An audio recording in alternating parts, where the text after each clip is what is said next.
sure. Welcome to your weekly reminder that only dead fish go with the flow.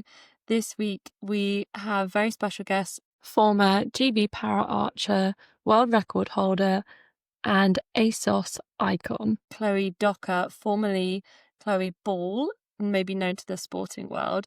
And when I was sort of doing my deep dives last night through your Instagram page and, anything I could find online, my husband Matt was very jealous because at first glance it looked like you'd met Lavoie, the drag queen, a few years ago, but it was actually Misdemeanor, and he's a huge fan of Drag Race.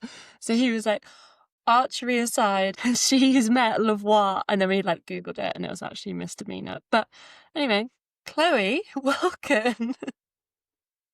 Thank you. No, sorry to disappoint him. Not who he thought, but Misty is incredible. And I'm actually going to be back with her in a couple of weeks at an event. So I'll make sure I take a photo for him. Oh, he will be so jealous. That is his guilty pleasure is RuPaul's Drag Race. Everyone's got to have their guilty pleasures. Exactly. So we'll move on from Drag Race. Please, could you sort of name and explain your sport and what you did? Yeah, so I actually hop skipped and jumped, so to say, through a couple of sports before settling in archery. Because I got into sport so young initially, it was through school sports schemes. I dabbled in wheelchair tennis, wheelchair basketball, a little bit of wheelchair racing before finding archery. None of those other sports were particularly good for my condition, having muscular dystrophy. They were a bit too full on, let's say. And it was actually at Stoke Mandeville, the home of Paralympic sports, where I was like, okay, what is it that sport's going to be for me? And it was actually because this cute guy was trying archery, and I was like, really? It's not the same as all the other sports I tried, but he was trying it, and a load of other people I knew were trying it, so I was like, let's go, give it a go. And actually, there was something about competing more against yourself to try and get the arrow in the middle of the target that I just instantly took to. And in archery, there was two forms. Particularly in Paralympic archery, there is recurve and compound.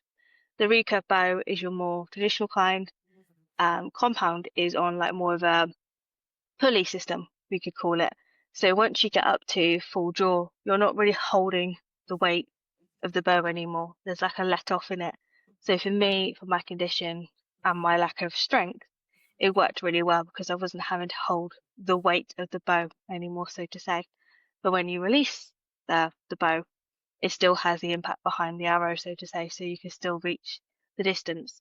But that is why in archery, in the Paralympics, you see the people shooting the compound bow at a 50-meter distance and recurve at 70 meters because it just needs that sort of compensation, let's call it, in the distances.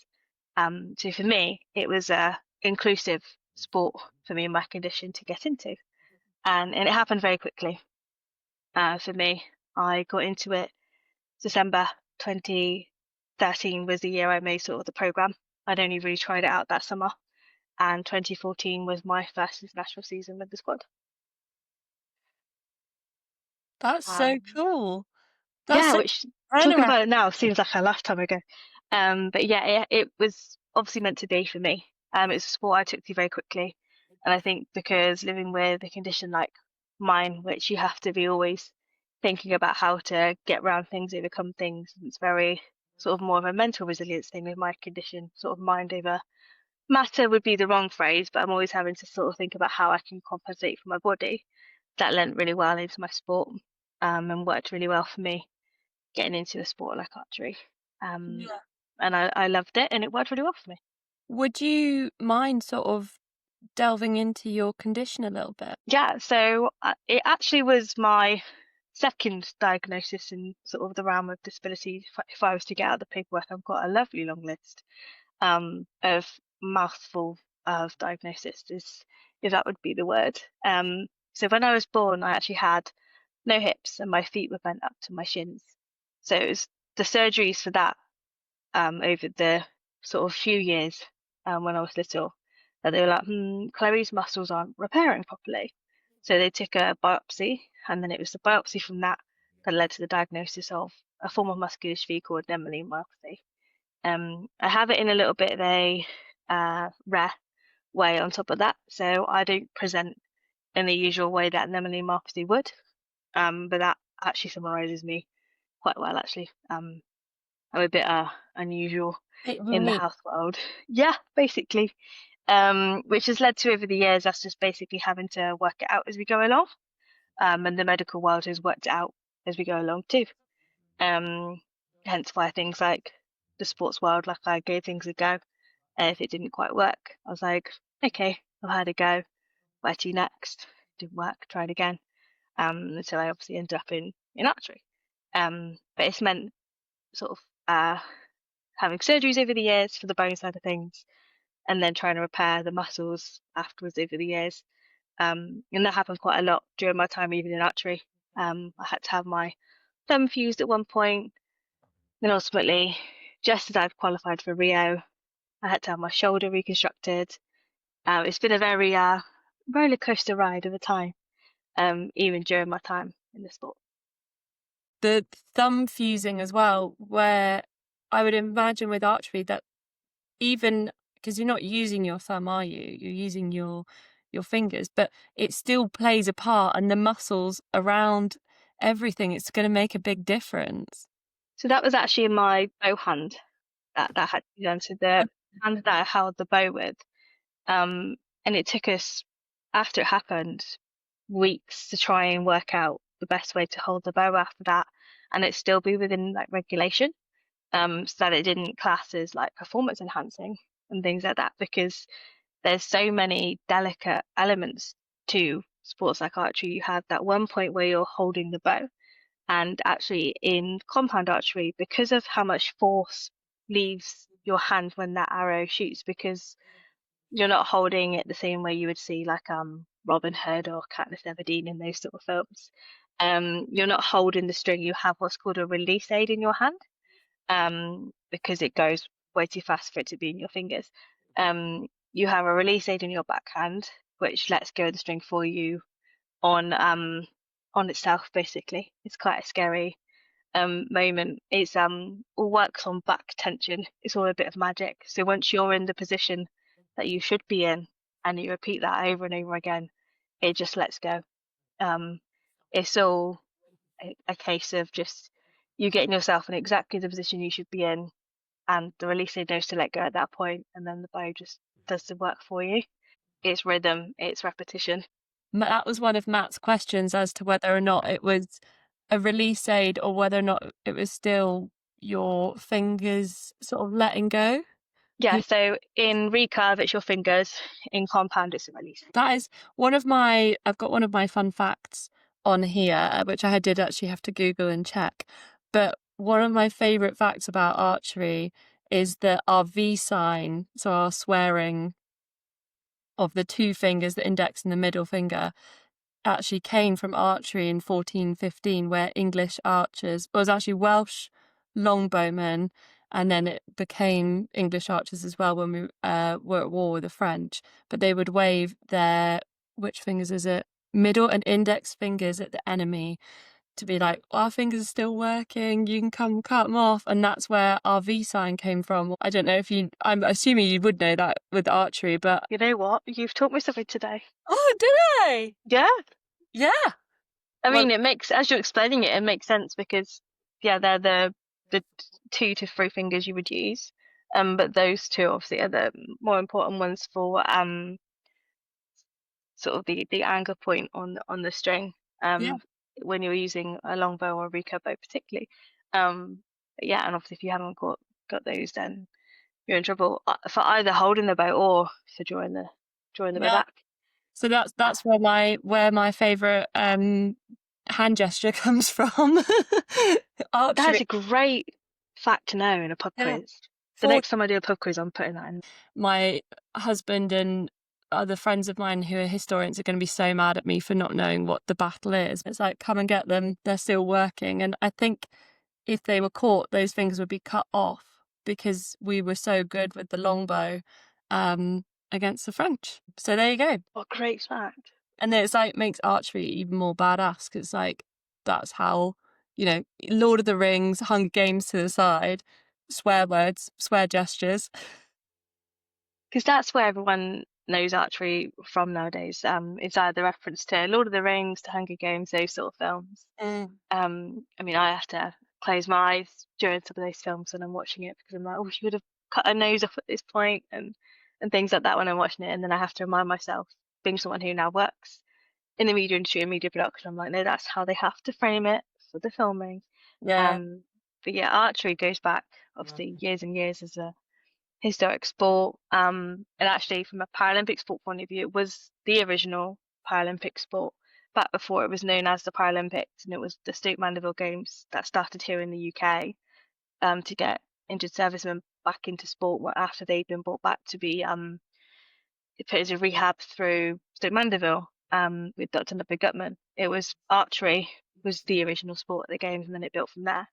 So there's a really strong history of archery being a really important sport, obviously to just history, but particularly to the Paralympics. Oh, wow. That is cool. Well, we've done a good exchange of facts there. I love that. Could you talk me through a little bit about what your training would look like? So for me, I was 17 when I joined the program. So me and my mum used to road trip up to the National Training Centre in Lilleshall every week. She was my plus one, as you could call it. She came with me every week up there for training, and we went and stayed sort of at least 1 to 2 nights every week so that I could train at the National Training Centre. And then weekends, I trained at my local club, or we would be at local tournaments if we won away at internationals. And even international, she came with me. She wouldn't pull my arrows as it would be on internationals, but she would be partnered up with other GB athletes. So she'd still be sort of like a team aide, you could call her. So she'd be in the GB kit like the rest of the coaches would be. Who would have coach on her back. She'd be in the Adidas kit like I would be, fully suited and booted, come rain or shine, literally. And when we were at my first international in Thailand, there was thunder and lightning. But we didn't stop because it was hitting the buildings nearby. They said we were safe on the ground. It was very precarious, but we were told it was safe, so we continued.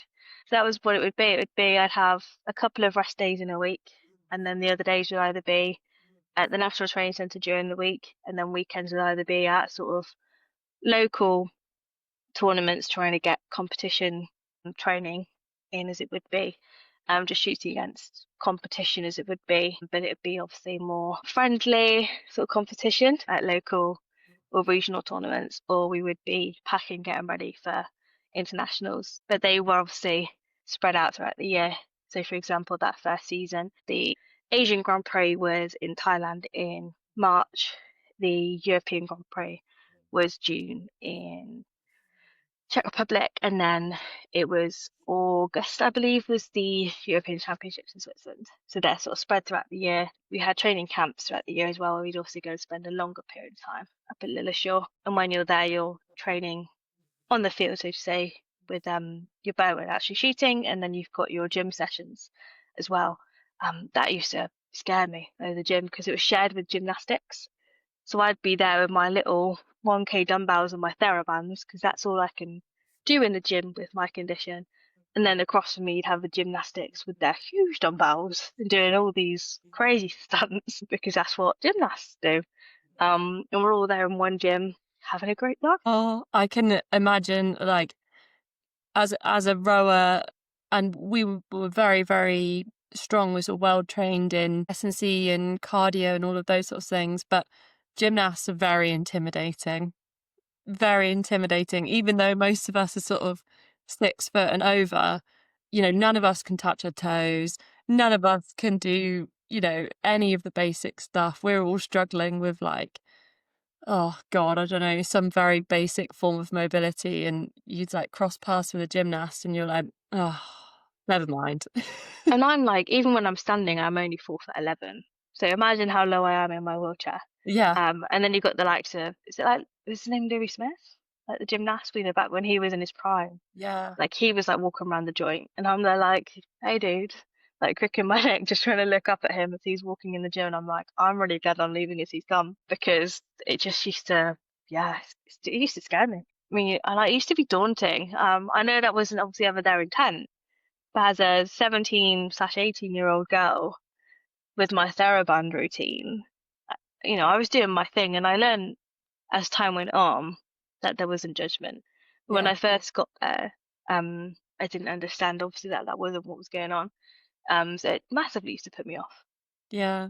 I was gonna say, did it get better as time went on? Because I remember always going to like, when I went to a new gym location, I would always have that, like, "Who is someone gonna, like, say something?" Or especially going from, like, a sport-specific gym, so, like, a strength and conditioning area with a team, so, like, a rowing team and a squad, and you'd, like, go in, you'd instantly take over, and that would be that, and you would do your session.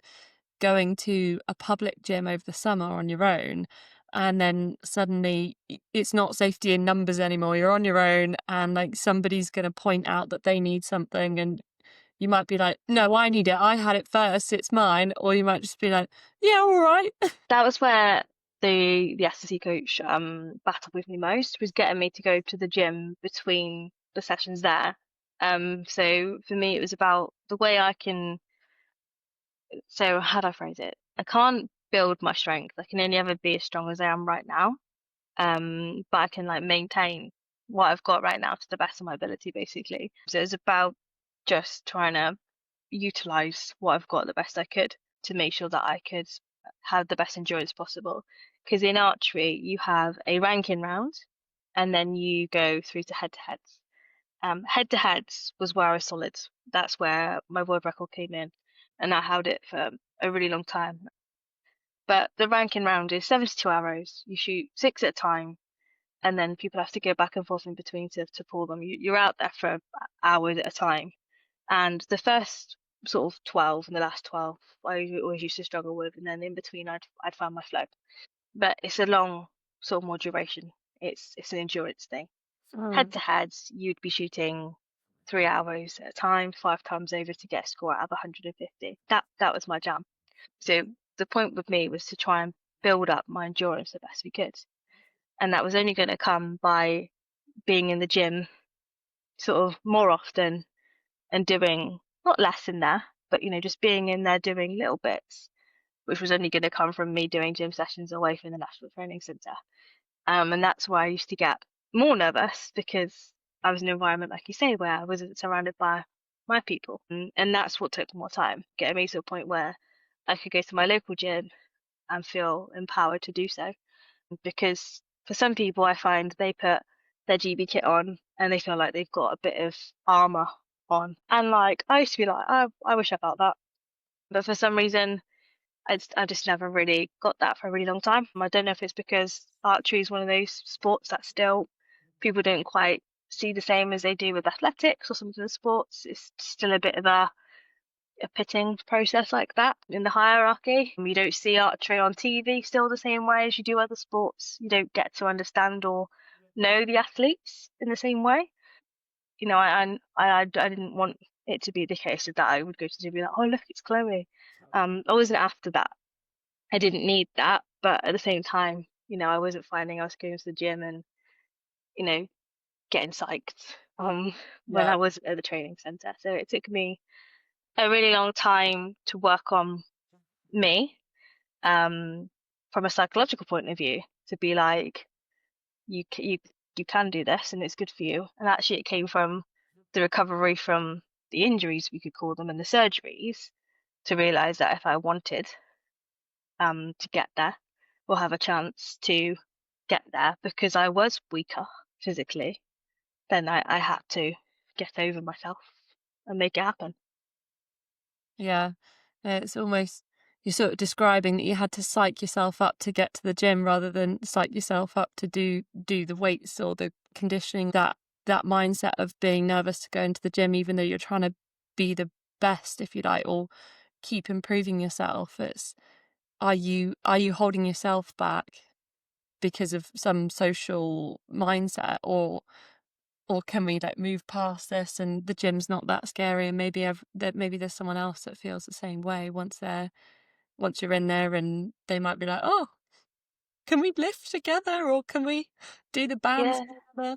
I Um, think if it was today, because there's women only spaces now, isn't there, in some yeah, gyms? that's what I was gonna say. Um, more. If it was now, I think I'd be okay. But back Mhm. then, it was still very much a male dominant space in the gym. So I would where the mats were that I needed to use to get the light weights and to pull out the pair of bands.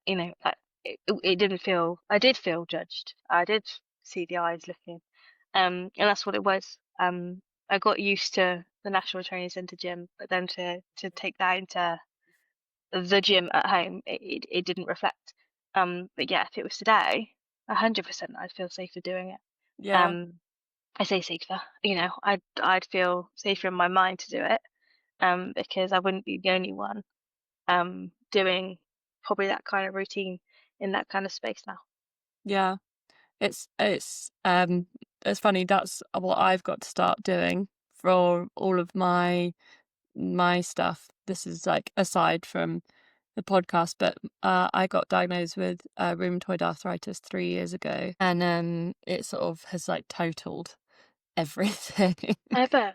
Yeah, so I had to stop, and it was sort of very manageable, and I was still like being able to go to the gym, and then after the summer 2024, it literally just like took an absolute nosedive. And so now I've sort of balanced myself to like a good point, but the muscle wastage where I've like you were saying earlier, you find ways to accommodate yourself, um, is just like ridiculous on like my back and everything. So like taking off tops and stuff, like I'm really lazy with that, and I need to, well, not lazy, but like I've avoided doing it, like crossing your arms and lifting it over your head. So now it's something that I need to I need to find a new sport. So I really do like, or not sport, but a new pattern. So I really relate to that, like the fear of going into the gym, because it's like I was at a point where I could just walk into a gym and I felt really confident, and now I'm like I don't want anyone to see anything. And So what you find as well for people like, I mean, it's different for you again mm, to me, but when you go from being an athlete and the position you're in physically to then something like that happening, mm, um, and whether it's an injury or a diagnosis like that, your body changes so quickly because you are conditioned and yeah, you're in this routine. When I finally, like I say, my journey in and out of sport was a roller coaster. When I finally decided that time, my time was good, yeah, and that I was ready to focus on other ventures, um, how quickly my body changed. Um, it's crazy, and I mm, don't think everyone fully prepares you for that. It's like when you retire at whatever age, there's like a retirement package, right? yeah, But like, and when you leave sport and when people officially retire from sport, there's like a support system. But when it happens, like what you've just had happened, or mm. like it's just like you're just gone. You just Um, step free into the world, aren't you? and it's not really, it's it's a bit overwhelming. Yeah, It's like just like you're just gone.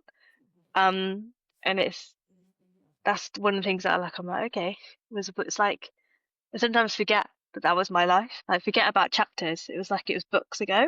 yeah, Um, which is why it's nice to actually talk about it sometimes and be like, yeah, that was my life. I did do that, because there's bits of what I did that were huge. And it's unusual to bring up at times. I did a presentation for something at work. It was a pitch. And it was relevant to talk about the fact that I was the first female to compete in my classification. It was relevant to talk about my records and my medals, and to be able to have the opportunity to bring those moments back up, and mm, be like, oh yeah, that was me. I did do that. Because it can so quickly disappear if you disappear from sport like the way I did, or if, I don't know what your journey looks like now, but it can so quickly just feel yeah. like it just disappeared. Yeah, no, I think I'm sort of like hanging in because a lot of my like teammates are friends of mine still, so they're all competing and doing all of these things. So I'm still in the loop. I don't know that people know that much about what I'm doing. So it's not, but it's nice to bump into people that I bumped into three friends yesterday in a coffee shop, and they were like, "Oh, I've not seen you for ages. What are you up to?" And I was able to be like, "I'm not dead. I'm not dead. I'm not rowing, but I'm not dead." We'll trundle on to our next question, which was, do you have a sporting ick? And I have a feeling that it could be related to the gym or it could be something completely different. I do actually, and I mean this might be an unpopular opinion. It's people who do the whole thing where it's like, do you know who I am? Oh, that is good. Um, yeah, I'm not a fan of that. I mean, if you're big time, of course people know who you are. If you've achieved great things, brilliant, like fantastic. You don't need to ask people if they know who you are. Like it's one of those things like if you're epic, you know, and no one's taking away what you've achieved. But yeah, I know a few people who like to use that phrase to get them places. And I just don't. That's my biggest ick in this kind of world. What's Just the don't do it. There's the meme and it's like, are you not embarrassed? I just don't think it's needed. Said it once to my husband as a joke because he knows how much I hate it. And that's the only time I've ever used it, literally as a joke, because I think I wanted a cup of tea or something and he said no. I was like, do you know who I am? And that was more because I'm his wife and he should make me a cup of tea. But yeah, in the grand scheme of the world, like I say, everyone knows who you are. You don't need to be using that phrase if you're that big time. And it's not going to get you any fans. I think that's a really good one. And, stay humble. It's Exactly. What is it someone said to me? Be careful who you step on the way up because they're the ones who catch you on the way back down. And that is that stuck good. with me.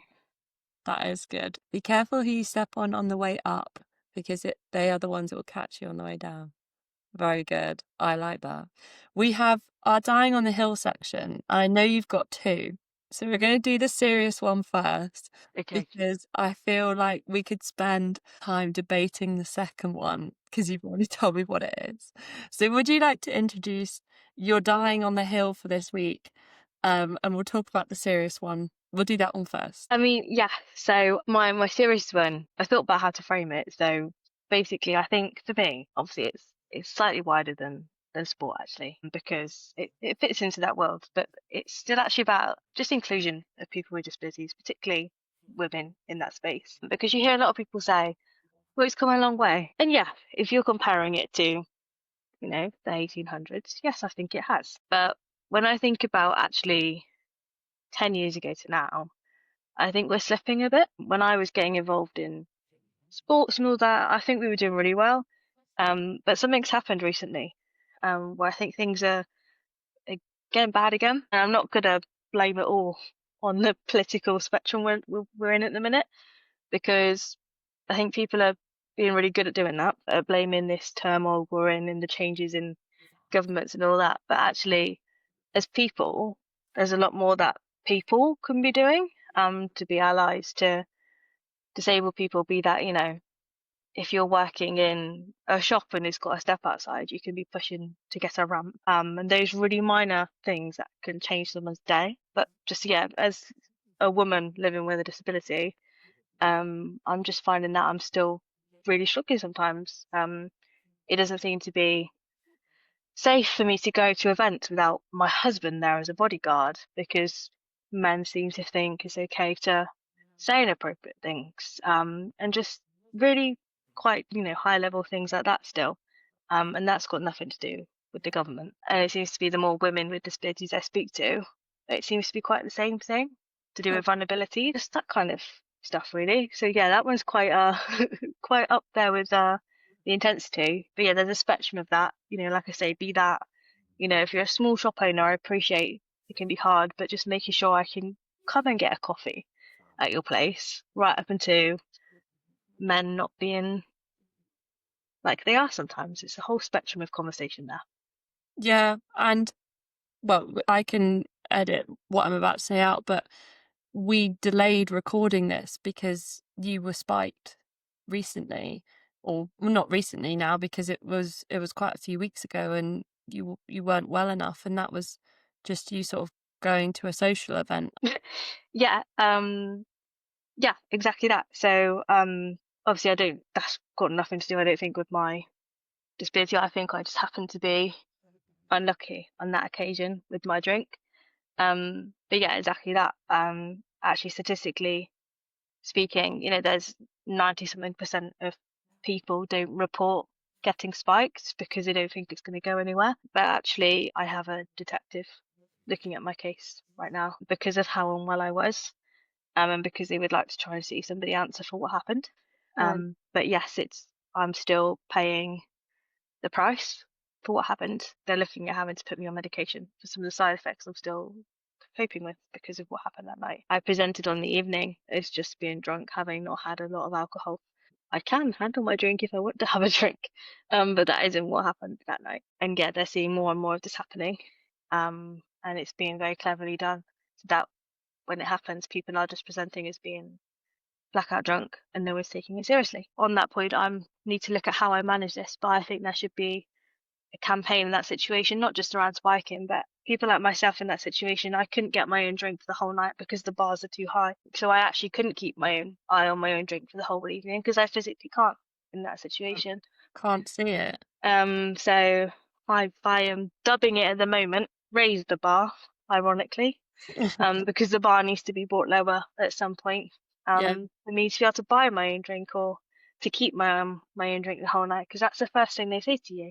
Did you have your eye on your own drink the whole night? Well, no, I couldn't because I can't physically get to the bar. Mm. And that's a whole thing in itself. So that's just one example. One element. Sort of bringing it back to in a sporting context, do you think gyms have got better at making their spaces more accessible, or do you think that's still something that is I mean, some, but I went to sign up to, if I can say the name, a Nuffield House I don't last think big year. And no, so none of the doors were automatic. Somebody I spoke to literally the other day about it said the lift's always broken there, and the gym's on the first floor. There was a load of the equipment was on a platform, which had no way to get onto it. So I'd have only been able to use equipment that was on the first bit, not on the platform. So no, that was no use to me. Some Nuffield House offer just a pool only pass. That would be great for me because at this point where I'm at with my health, just going to a pool and using the water, so just being able to walk around in a pool would be more beneficial than a gym would be to me. But that's only selective places, not the one local to me. They won't offer that to me. Because that's a conversation I've tried to have recently. Because I'm not at the point now where I need to try and get, be really big guns. I just want to try and be healthy. yeah. Because I've had a couple of really harsh winters, lots of steroids. I'm not in the best, shape physically, and I would just like to be healthy now. And none of the gyms around here really offer me that option because they're not catered to people like myself. There's not things like hand bikes and things like that think about people like me. Usually I find it's the sort of council run gyms that think like that, but that doesn't seem to be the case in the area of the world I live in. Mm. It's probably more likely the council ones are running like that because there's a financial incentive for them to do it. It's not somebody's, do you know what we need at our gym? This is going to change people's lives. It's, oh, there's a bit of, we do this. Yeah, or it's because somebody's fought for it. It's Mm. always these things happen because somebody has to fight for it. I found all the things that I've done where people go, "Oh my God, that's amazing that you did that." Be that the ASOS collaboration that I did a few years ago. That's because I made a song and dance about it and I made it happen. ASOS and it was a great collaboration and it blew up in the press. But that's because I went to them and went, "Look, somebody needs to do something about this." I sent so many emails to so many brands. They Mm. just happened to be the one that turned around and went, "Yeah, let's do it." But that was 50 something emails first before one brand come back and said, yeah, let's do it. Um, you know, People with disabilities, I find we have to kick up a fuss, to make something happen. And it's tiring to do it, and to make change happen. Whereas it would be really nice to see, back to the very simple thing about getting into a coffee shop or getting into, a shop on a high street that's got a step outside. Be really nice more often to just go to somewhere and it be somewhere that we can just get in, as Mm. opposed to having to make a complaint to make it happen and being awkward to make it happen and it just be possible. Mm, yeah. When you were saying about having to make a fuss, there's a phrase that I've seen on Instagram recently, and it's um, was it the only quiet woman is a dead one? I mean, I feel like that's going to be me. That's gonna be Um, on your headstone. it will be like, I say about I don't like to make a fuss, but over the years I've been making more of a song and a dance because I'm like, well, if I'm not gonna, then who is kind of my mindset now because someone's got to kind of pave the way to make it easier for the next generation. I'm now on the board of trustees of Muscular UK, because I was like, being an ambassador for them has been amazing, but like I felt like it wasn't doing enough. I didn't have enough power in that position to be doing enough. So I got upgraded, is what I called it. And now I'm in a position where actually I get to make some quite important decisions. Yeah. Could you tell us a little bit about your ASOS collaboration? Because I think that actually fell through my sieve when I did a deep dive. And I maybe not a fashion girly, but I am a fashion girly, if that makes sense. And that has really piqued my interest. Yeah, so that was actually kind of one of the first things that happened that started making me realize that I had a life beyond sport. I was always juggling like education with sport or something like that. It was either, I started getting into some of the sports while I was in school, and then archery came while I was in college. I was asked to make a decision between archery and university by the coach at the time. And I chose not to do university, but I did another college course because I was very aware that with my condition, sport could be gone at any time. Mm, So I needed to make sure I had a backup plan. Because being quite young, um, with a condition like mine, I just knew I needed to have something. And I was actually just out of college, all the college trips were done, and I was freelancing in media alongside the sports stuff still. And it kind of came from just, freelancing, having good connections with media, and I went to a festival on a weekend that I happened to had off from sport. And I got drenched, like as you do, right? UK festivals, mm, who doesn't get wet? I was wrapped up in sheets and all that just to stay dry over my legs. And I was like, oh my god, I look like a granny. And I was like, this is not okay. Like the whole way home, I was just ranting and raving about like how it was not okay.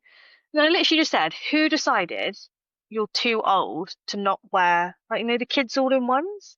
Like, kids have those all in one wetsuits, right? When they're mm. kids, like, to keep dry. I was like, who decided I'm too old for that? And that's where, like, the premise came from. And then I just sketched up this waterproof jumpsuit. But, like, you could unzip the waist so you could wear it as, like, waterproof bottoms, waterproof jacket, but then you could zip it together. So I was like, right, they've either got the top or the bottom if you want to wear separate. If you want to do some new, you can unzip it. And then I just started building out from there. And I was like, okay, well now I've got to try and get someone to pay attention to this. So I started emailing around. Um, and then with ASOS, I added just that extra sprinkle in the email by the fact that I was like, well, I'm a GB power athlete. You provide the clothes for the opening closing ceremony for Team GB because they still were at the time. Mm. Let's work together. I was like, okay, well, let's see how this goes. And they did. They come back and were like, let's make this happen. And this was sort of end of 2017 when it first sort of started talking about it. And then of all days, Independence Day 2018, the jumpsuit went live on their website, and I got to model it for them as well. So I was the first wheelchair user to model for an online fashion brand like this, and it went crazy. Like I was at dinner, I lived with my grandparents in their annex at the time, and my phone was always on loud because nobody really bothered me at that time. And it just would like it would not stop at the dinner table. I was like, sorry, Nan, because there were no phones at the table rule with Oh my yeah, dad. yeah, yeah. I know that role. So I was like, I'm really sorry, Nan. So I turned it on silent. But I was like, oh, Nan, I might have to take this. It's Vogue. It was just bizarre. I was like, what world am I living in? And then I woke up the next morning to New York Fashion Magazine, and it was just this really bizarre world to be living in. Because I just wanted to make a waterproof jumpsuit that had wheelchair users in mind. You could wear it, I could wear it. It was just inclusively designed. Yeah. All I And can it went from there. all I can picture is like, have you seen that? there's like a little toddler on TikTok and they're in a bright yellow, one of those zip up ones, and it's got the little duck hood. I mean, it was a bit cooler than that. Yeah, But yeah, in it my was like a tie-dye color. You could wear the waterproof jacket or the bottoms. It had a waterproof zip pocket on the front, so if you had medication or medical information that you needed to keep dry, that was the pocket to keep it safe. Did have a hood, but sorry, didn't have the little funky duck cap on it. But yeah, it sold out really fast. I've still got mine, but it sold out really quick. Yeah, that was like a whole funky chapter that That's so happened. cool. And then that led to 2019, me doing my TED Talk. It all kind of went from there with me realizing, because this was all after Rio, my recovery, and I knew I was having a hip replacement. I tried to get back into archery in 2020, and then COVID happened, and you can't do archery at home. And it's fun. I was like, I think I'm okay with this now. Like, I think I've got enough things in my world now that I'm okay with kind of closing that door. Yeah. You got enough spinning plates. I have Like, plenty. Yeah, don't get me wrong, there's still a part of me that always like wonders. And I think as someone who's been involved with that kind of sport, there always probably is a bit of you as a person that's always like, huh.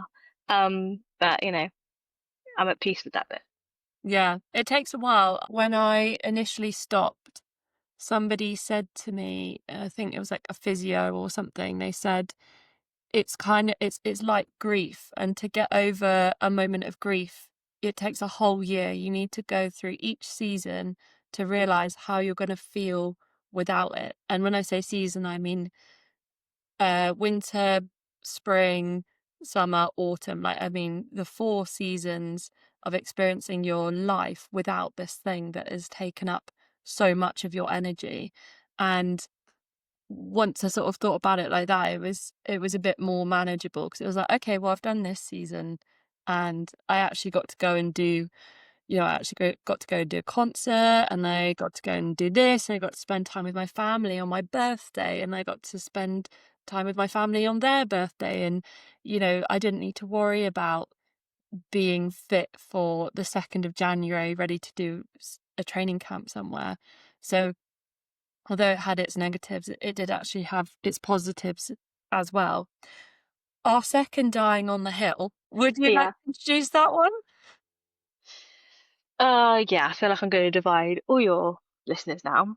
Um, my second, obviously much lighter one, tuna belongs on pizza. Tuna belongs on pizza. I And and to ano defend myself, Pizza Hut, you can actually order it right now on your pizza. shut So up. they believe it belongs on there too. I yeah, I feel like you've lost me here. When you sent it via email, I was like, I'm not even really sure how I'm gonna talk to you about this, because I tuna used to put it on on my pizza. pizza when I was training because obviously, pizza was a bit of like, oh, should you be having that kind of thing?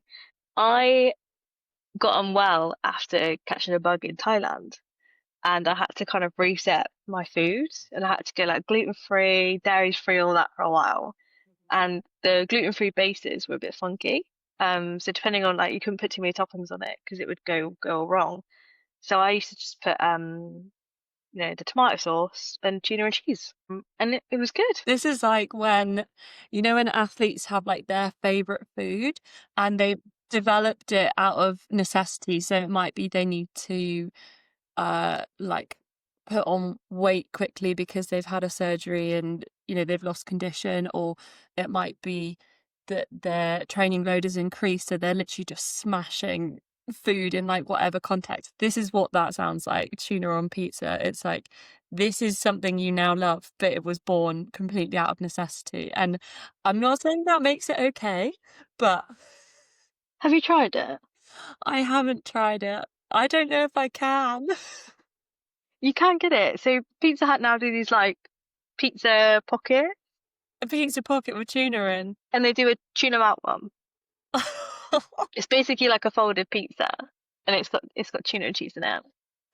I'm not gonna, was it yuck your yum? I'm not gonna yuck your yum. I'm sure there'll be someone listening and they're like, that sounds absolutely banging. Sometimes when I send the questions out and it's what you're gonna die on the hill about. Some people come back and they're like, "Not really sure, like, where you want me to go with this." And Chloe was literally straight on, like, "I've got 2 things, and I can do either in great detail." And it was like, inclusivity in just the general world, and also tuna belongs on pizza, and I've got notes for both of them.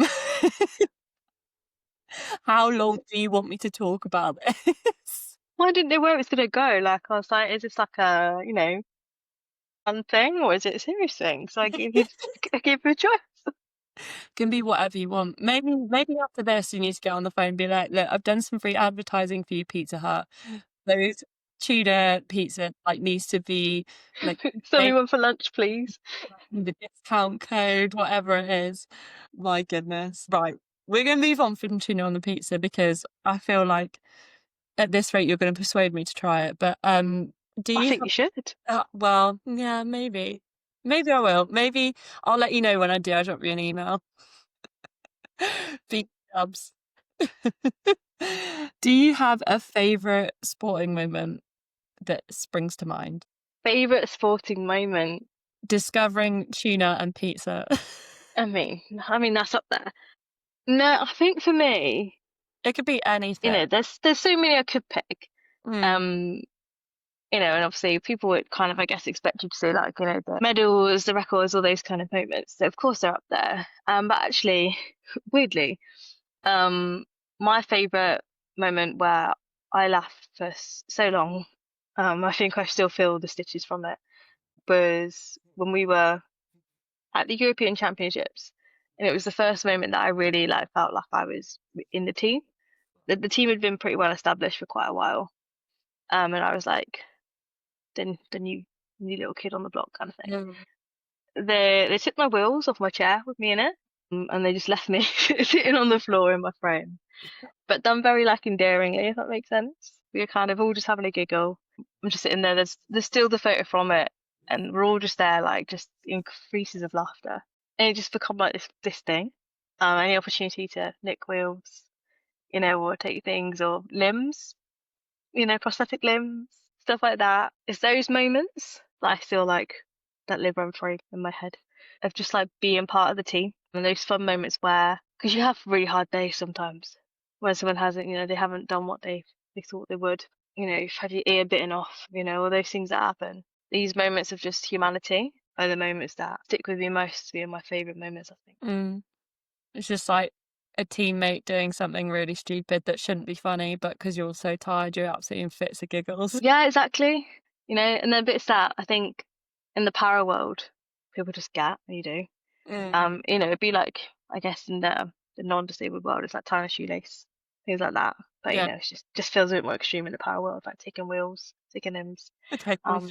You know, it's just what you do. Yeah, it's funny because we are all human, and that is funny if you took somebody's leg. Like, obviously, you've got to be, mates with that person, and that has to be like a pre-established relationship. But like, people forget that that is, they still want to have a laugh, and like, I bet somebody's done, and people do a shoe and they put beer in the shoe. I bet that that's been done with like a shoe. Yeah, and it's disgusting.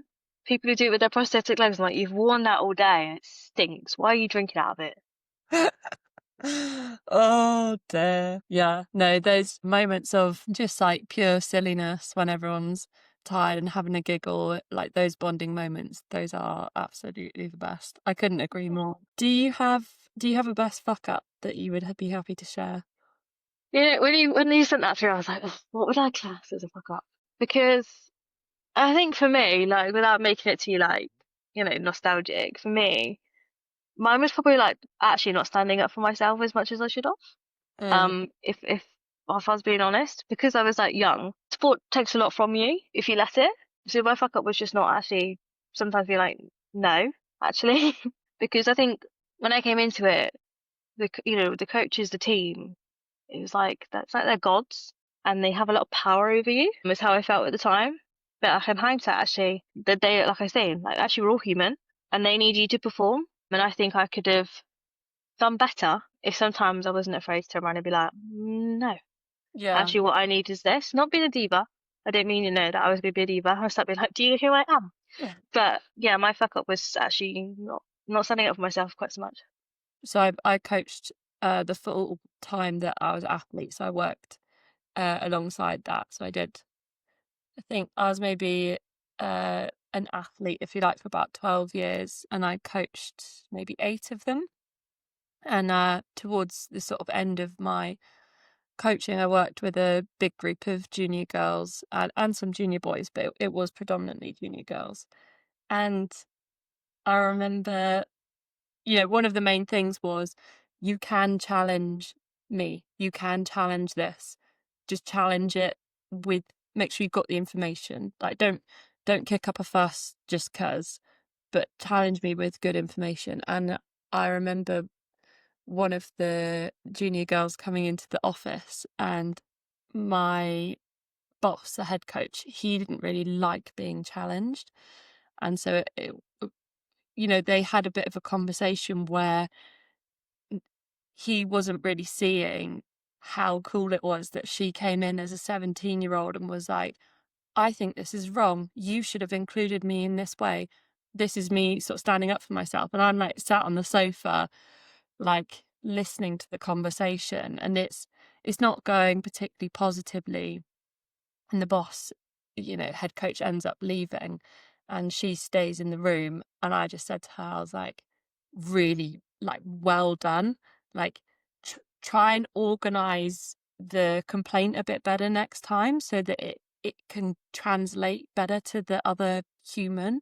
But the fact that you came in as like a 17-year-old or Yeah. 18, I can't remember how old she was at the time, and you were like, this is not really fair. This is not really fair. I don't like the way that you've managed it. You should have included me in that conversation. And I just remember being so, so proud and wished that I'd like you were saying, like stood up for myself a bit better um in my earlier years. And I think maybe if I don't know if any of my old coaches listen to it because maybe they think I did stand up for myself a bit much anyway, but I definitely got gobbier as I got older. But as a youngster, I'd be like, oh, yeah, I guess you're right about that. And, I should, if you think I should lose weight, I guess I should. Or if you think I should do this, then I guess I should. But yeah, definitely, that is a good fuck up. Yeah, I think, well, I mean, I don't know if it was a fuck up because obviously I was young, but yeah, that's how, looking back at it, I think it was. Yeah. Well, hindsight is a beautiful thing, isn't it? Isn't it? It Isn't it? is. It is. Do you have a piece of advice or a Chloe mantra that you would like to share with, anyone listening? Yeah, that kind of, obviously, I think I've kind of said it in a way, not to be afraid to stand up for yourself, actually. But like you said, making sure you deliver it in a way that actually they want to hear it. In sport, it can take a lot from you, and you do have to be willing to give it a lot. There's no point giving it half. But also, don't miss out on all of your life while you're doing it. I missed out on, because of my age, a lot of things. So just have conversations. If there's really important things going on in the world that you want to be part of, just have upfront conversations about it because there's some things in life that you shouldn't miss. Mm, Um, you've got to know where you are in the Olympic cycle and things like that. And understand what you're willing to sacrifice, of course. But actually, I think we are now in a time where if you're honest and open and upfront enough, I really think you need to be able to get the balance on reflection. Because you shouldn't be giving 150% of yourself to it because we are more than just machines.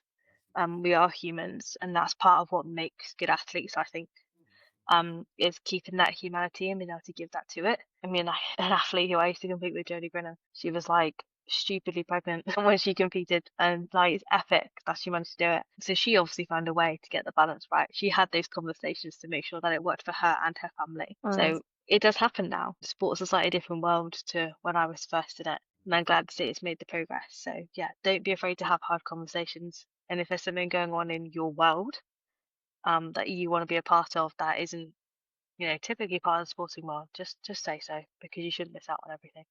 yeah, I would just like echo that from my coaching's perspective is understanding what is actually going on in your world makes it so much easier for me to do a better job. And I'm not coaching anymore, but I, you know, I talk about these juniors all the time because they were just such a, shaped so much for me. Um, but there was one girl, she's going to go on and do like amazing, amazing things. She already has done some GB versus France representation, but she was always so tired when it came to training. And you and sometimes when the kids are tired, it's like you can't work out if they're uninterested in what is going on or whether or not there's something else going on or whether or not mum and dad just really want them to do this sport, so they just have to be there. Anyway, I remember sort of like talking to her and she was like, "Oh, I'm just tired because I've got these other things on." And I was like, "Oh, would you mind sending me a timetable of what you're doing?" And she'll, if she, I don't know if she listens to this or not, but she'll know it's her. She had swimming before school, then she had rowing after school, then she had dance after rowing, and then she had swimming. She had like everything was blocked out, and then homework was like 10:30 till 12 o'clock at night. It was like that the whole week. And then from a coach's perspective, I was able to look at it and be like, okay, well, you're clearly doing enough cardio. So why don't we not do a little bit of rowing cardio here and do something else? And maybe you need to finish your session half an hour early so you've got time to eat before you go on and do a swimming session or stuff like that. Like we definitely weren't so egotistical that like it had to be rowing training. Like swimmers, great core, great cardio, great strength. Dancers, brilliant balance, like great motor skills. Like maybe the focus needs to be something else to keep like improving rowing, but as definitely don't be afraid to sort of share what's going on in your life to an extent. Like we don't want to know who you're dating and stuff like that unless it's funny. We don't want to know. But like in terms of us doing a good job, we kind of need a little bit of information sometimes, and there's definitely stuff that you shouldn't miss in your life. I completely agree with that. Particularly like, when you are juniors, if you're getting involved, like, I know people obviously get involved at sports 13, 14, Mm. and that's seriously junior getting into sport. But, I was over that period of where I didn't go to uni and my friends did. I completed my degree during COVID actually, and I'm very glad I had it to keep me busy. But, there's things like that you can go back and do later. Mm. But there's some things that, they're only going to happen that time. And you just need to be honest about what's happening. There are opportunities that you need to seize at that time. Just have a chat about it, like you say. Coaches are human too. As long as you've got that good formed relationship with them, which only comes from communication, and I don't see why it should be a problem. The only reason why it is an issue is if you haven't taken the time both ways to build that relationship. That's what I was going to say. They only want to do the best for you, and if they don't, then you probably need to have a chat with your club that you're representing. Yes, yeah, that's a bigger conversation. It is a bit of a conversation, but one to find out early on. My 100%. final official question for you is, what are you listening to? What's the soundtrack of the week? My soundtrack of the week. Oh, yeah, to answer that question. So, my song at the moment is a song called. Have you heard of the band Pentatonics? No. So they are what would you call them? My brain. They don't have music basically. Okay. They are like a cappella. They make their own music with their mouths kind of band. But there's a guy from the band called Kevin, and he has a song called Smile. That is my song at the moment. Basically, the lyrics in it are about when life gets crazy, or if it gets hard, all you gotta do is smile. I'm gonna need to look it up now. That sounds right. It's a very nice song. I feel like I have heard of the name of the band before, or not. Yeah, they've got. I mean, they're always on massive tours. They do like Christmas songs, things like that. They do a lot of mashup songs, things like that. You'll probably hear them be like, "Oh yeah, that's them." But yeah, so Kevin from it started doing his own music. A lot of the music in it is like using his own voice music, and then he sometimes has a violin in there and the max.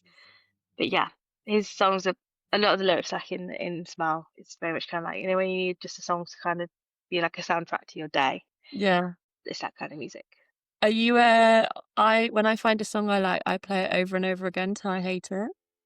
I try not to. My husband does that. So, and he just won't stop singing first day out, and I'm like, would you mind not? Can Um, we change the track, please? yes, because if it's not on the speaker, he's singing it. So I try not to do it because I know how annoying it is. It does tend to become my alarm song if I find a song I like. It does become annoying first thing in the morning when it's ringing out loud to wake you up. But that's kind of the point. I try to put my alarm song as a song I like, so that I'm happy to hear it in the morning, as opposed to being like, oh, the alarm. That makes perfect sense. Well, that's definitely one for me to look up. Perfect. I think we've covered all of my notes for once. I normally write my notes and then I don't cover, you know, half of it. So I've done well, and I've really really enjoyed chatting with you. So yeah, thank you for having me. You're very very When well. is it Alex Yes, Alex. who said to Mark?